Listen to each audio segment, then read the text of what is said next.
Yeah, really interesting story.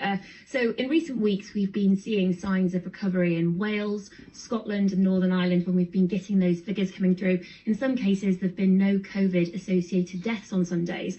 But that's not been happening in England. We've had weeks where on several occasions we've had more than 100 deaths on several times. Now, statisticians from Oxford University appear to have found an explanation for why that is happening.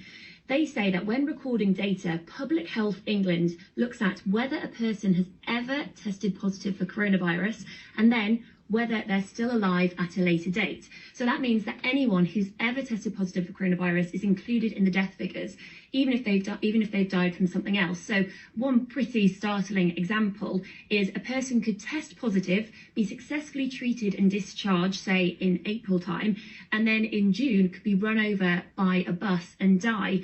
That person would still count as a COVID death in England. Meanwhile, in Scotland and in Northern Ireland, they only include deaths in the daily death count if someone dies within 28 days of having a positive test. Now, this team from Oxford University argue that the current definition in England means no one with COVID is allowed to ever recover from their illness, the way that's currently processed. So yes, so as you say, the Health Secretary, Matt Hancock, has now called for an urgent review into how that data is processed in England. So that implies that possibly the England numbers have been artificially inflated.